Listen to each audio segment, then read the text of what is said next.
This is the Estwing Hatchet. Sheath says #1 on there. And some of the sheaths are actually made in the USA if you look around hard enough. I have used this axe for probably umpteen years now, and it's turned out to be a really, really good axe. A little heavy, in comparison to some other axes of its size. I want to say maybe like 1 pound 9 ounces. I put a little bit of paracord on the sheath, and I like I said, this has been years ago. And you got to be careful when you buy some of these axes too, because, in which I wasn't at the time. I was in my early 20s, because sometimes we don't have a nice straight line here, but some of them do. So it must be something during the manufacturing process. Steel is 1055, I believe, with an RC hardness somewhere around there. I want to say from here to here, to the toe here is maybe like 14 inches. It will throw a spark. So if any of you want a good, excuse me, if any of you want a good American belt axe that'll throw a spark with a piece of flint, this one right here will do it. You could file this down here just a little bit in 90 degree this for ferro rod work. I didn't, because sometimes I like to choke up just a little bit on this. Not that I'm looking to do intricate work with this. The sheath has held up amazingly well, and I've seen certain reviews that talk about, it's not a good sheath. It's got five good rivets on there.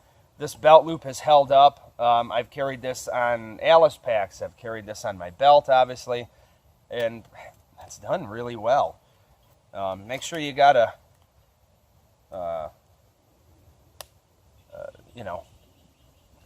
your belt's tight, because the weight of this will pull down your pants if your pants are loose. Like I said, I find the axe to be actually quite serviceable, and it's something nice too to have maybe in your car, where you can not afraid if someone were to take this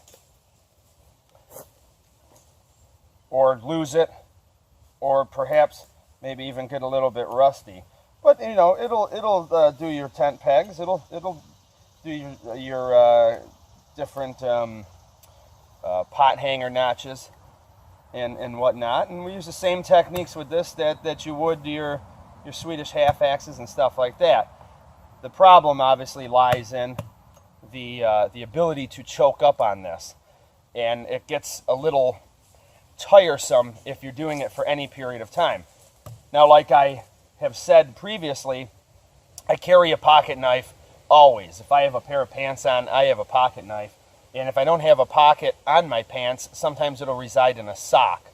So the pocket knife is always with me. And if I have to do any type of feather work and stuff like that, I will use the pocket knife. Now, if I just want to mess around and familiarize myself with this and things like that, I'll use this. But it's a little uncomfortable, if you will. The axe is great for a multitude of things, as I'm sure you can imagine. And we'll just sort of do this. Now, this would be something here I would do at camp. And we're always making sure, we don't want to be really swinging hard with this. But the axe has to be parallel to the ground. We cannot be swinging like this, because then if we miss, we're going this way. But if we're always swinging like this, we're going to come down. You can come off to the side like this, which isn't a bad idea.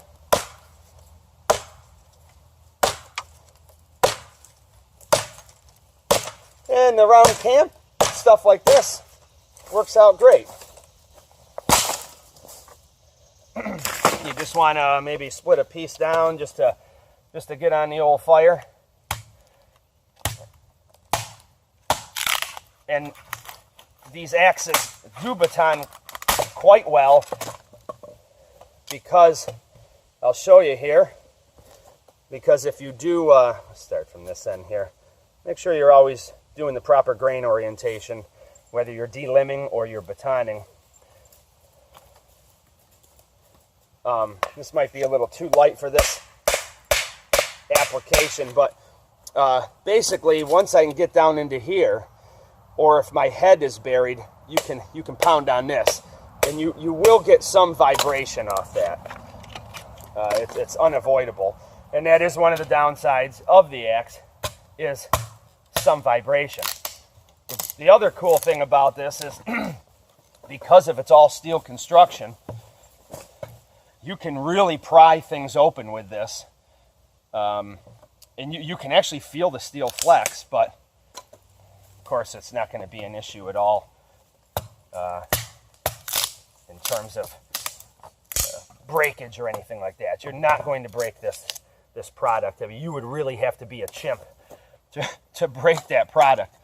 I believe Rockford, Illinois is where that is made.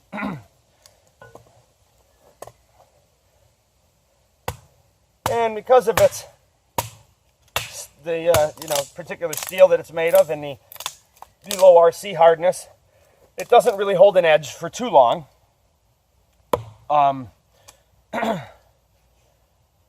Which has its ups and its downs.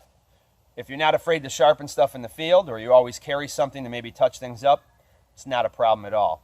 It will obviously roll far before it chips, and that is another great thing too. You can demolish a shed with this axe and start a bushcraft style fire with it all in the same hour or afternoon. So, I mean, that's one cool thing about this.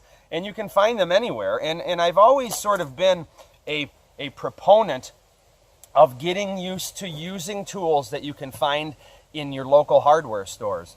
A lot of people talk about preparedness and, these different scenarios. And if you have a knife or an axe that is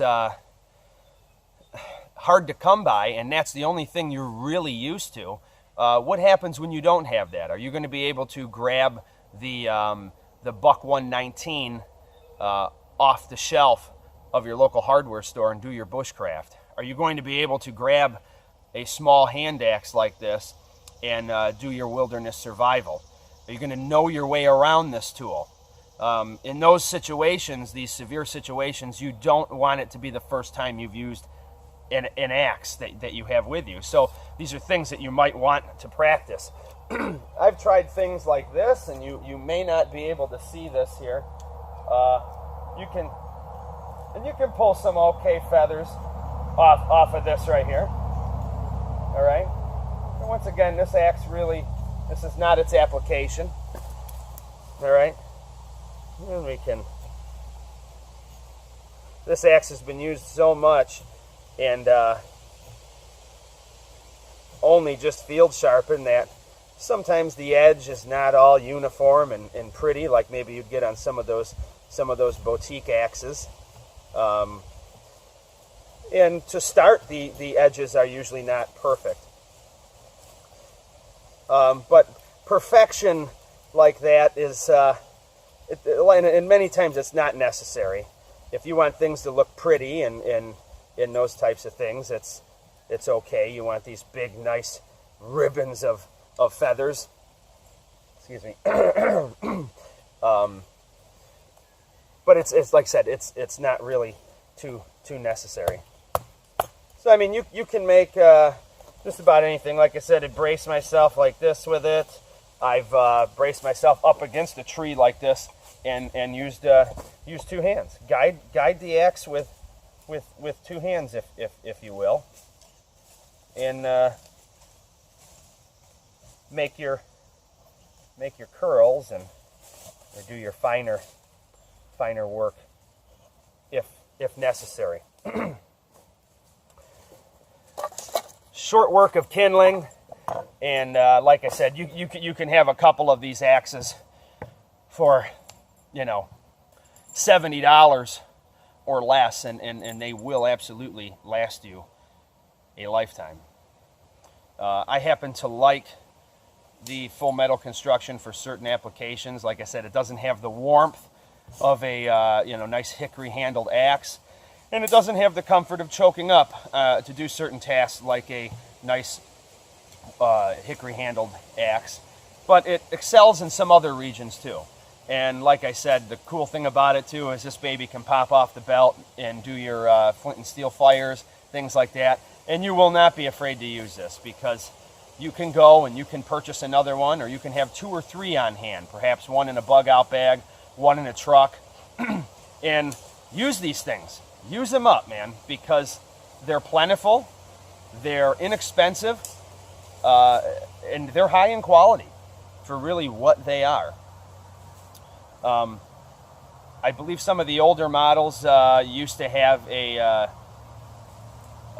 spot here for nail removal and stuff like that, but these tend not to be an item of worship, so people tend to use them. It's not a sacred thing, only used for ceremonious tasks. People like myself have used these. I have, in my younger days, I have thrown hand axes like this, and there's no problems at all. I've seen people take this varnish off here and really make this nice leather handle. Some of the newer models have very thick leather handles. And you may notice that if you're used to one of the older models. Some of the newer ones have this real thick leather handle, and this plate down here is even thicker, this steel plate. I have one of those, and I have to say, for the most part, it seems a little thick for my usage. It feels a little, just a little too clumsy in the hand. I find I'm trying to control it more from turning this way, which I don't want to have to use or exert energy to keep the axe straight in my hand to that degree. So check this out. Like I was saying, this is the Estwing. All right. Give these a shot, and you'll probably find that you really love them.